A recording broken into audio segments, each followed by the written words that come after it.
कहानी सांप और मैना की। एक दरख्त पर एक मैना का घोंसला था। वो सुबह सवेरे दाने दुनके की तलाश में निकलती और शाम को वापस लौटती।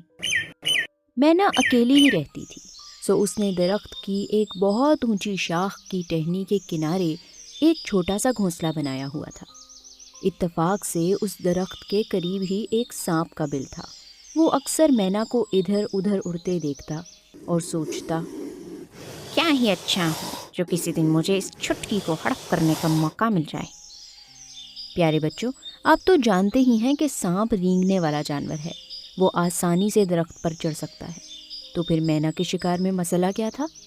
मसला ये था कि दिन होते ही मैना घोंसले से चली जाती थी। रात के अंधेरे में जब कभी सांप दरख्त पर जाने की कोशिश करता तो मैना की सुनने की हिस्स इतनी तेज थी कि उसे फौरन अंदाजा हो जाता कि कोई दरख्त पर आ रहा है।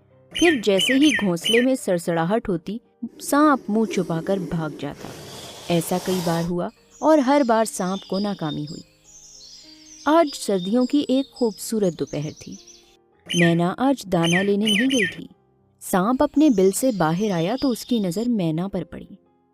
जालिम, कितनी मज़ेदार लगती है, किस दिन मैं इसे खा सकूंगा। खरगोश खा लिए, चूहे खा लिए, मुर्गियाँ बतखें खा ली, मगर मैना ना ना ना, मैना का गोश्त मुझे अब तक नसीब नहीं हो सका। क्या करूं कि ये काबू में आ जाए। सांप सोच में पड़ गया कि आखिर क्या किया जाए। फिर एकदम उसके चेहरे पर एक शैतानी मुस्कुराहट आई। उसने सोचा कि क्यों ना मैना से दोस्ती लगाने की कोशिश की जाए। जब वो उस पर यकीन कर लेगी और उसके करीब आने लगेगी तो किसी दिन वो उसे फौरन से दबोच लेगा। ये सोचकर उसने अपनी गिरती हुई राल साफ की और मैना के घोंसले की तरफ चल पड़ा। दरख्त के नीचे जाकर उसने मैना को आवाज़ लगाई। मैना ने डरते डरते नीचे देखा तो सांप मियाँ उसी को आवाज़ लगा रहे थे। अरे प्यारी, डरो नहीं, मैं तो तुम्हारा हाल पूछने आया हूँ। पड़ोसी हूँ, तुम्हारा पड़ोसी हूँ। अभी मैं तुम्हारा हाल नहीं पूछूंगा तो कौन पूछेगा भला, है? हाँ हाँ, शाबाश, चेहरा तो नीचे करो। मैना ने सोचा कि इतनी दूर से देखने में क्या हर्ज है।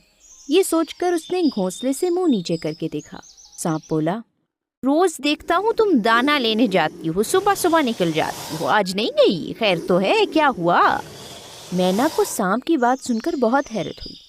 उसने सोचा कि हमने तो हमेशा सुना था कि सांप हमारे दुश्मन होते हैं, लेकिन देखो तो इसे मेरा कितना ख्याल है।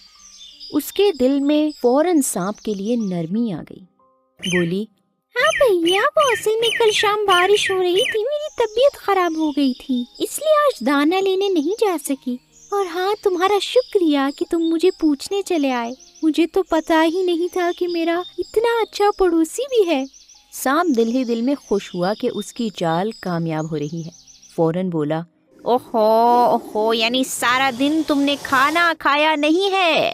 अरे कुछ खाओ पियोगी नहीं तो बीमार हो जाओगी। ऐसा करो, मुझे बता दो कहाँ से दाना चुगती हो, मैं अभी अभी अभी तुम्हारे लिए लेकर आता हूँ।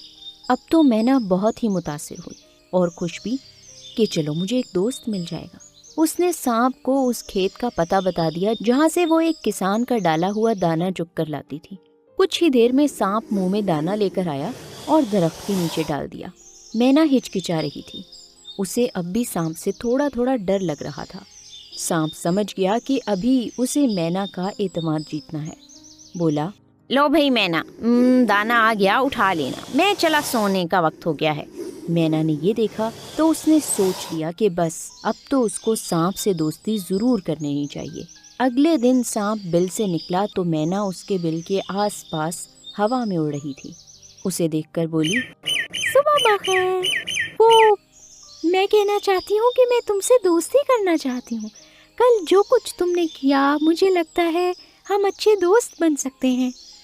सांप ने दिल ही दिल में जश्न मनाया कि चलो जी, काम हो गया। बोला, अरे अरे अरे, तुमने कहा, मैंने मान लिया, आज से हम पक्के दोस्त, बस पक्के। इसके बाद ऐसा होता कि सांप मैना के दरख्त के नीचे आ जाता और मैना टहनी पर बैठकर घंटों उससे बातें करती। ये मंजर देखकर कई बार साथी मैनाओं ने उसे समझाया कि सांपों की दोस्ती अच्छी नहीं होती, अपनी जान की दुश्मन मत बनो, लेकिन उसने किसी की नहीं मानी। सांप उसको फंसाने के लिए उससे मीठी मीठी बातें करता। एक दिन मौका देखकर कहने लगा, प्यारी मैना, क्या खूबसूरत पर हैं तुम्हारे, रंग बरंगे प्यारे प्यारे। सोचता हूँ ये छूने में कैसे मुलायम लगते होंगे ना, लेकिन ओहो, मेरे कौन सा हाथ हैं जो तुम्हें हाथ लगा कर देखूं। बस एक छोटी सी जबान ही तो है, ना हाथ है ना पाँव हैं। सांप ने ड्रामा करते हुए रोनी सी सूरत बनाई। मैना फौरन बोली, अरे अरे अरे अरे, उदास मत हो। अगर तुम मेरे परों को छूकर देखना चाहते हो तो मैं नीचे आ जाती हूँ, तुम अपनी जबान लगा कर देख लो। मैना जज्बाती हो गई और इससे पहले कि सांप कुछ और कहता, फुर से उड़कर नीचे सांप के बिल्कुल पास आकर मुस्कुराते हुए बोली, लो देख लो मेरे पर। अभी उसका जुमला मुकम्मल ही हुआ था कि सांप ने बड़ा सा मुंह खोला और मैना को हड़प कर दिया। कुछ देर के बाद उसने लंबा सा डकार लिया और बोला, तेरी ऐसी की तैसी, इतनी मेहनत करवाई मुझसे। अरे बेवकूफ़ मैना, सांप हमेशा सांप ही रहता है। दोस्ती ही करनी थी तो समझ सोच कर अपने जैसों में करती। इस कहानी से हमें ये सबक मिलता है कि हर कोई दोस्ती के लायक नहीं होता। ना हर किसी को दोस्त बना लेना चाहिए और ना ही हर किसी पर एतबार करना चाहिए। बुरे और ख़तरनाक लोगों की दोस्ती से बेहतर है कि इंसान अकेला ही रहे।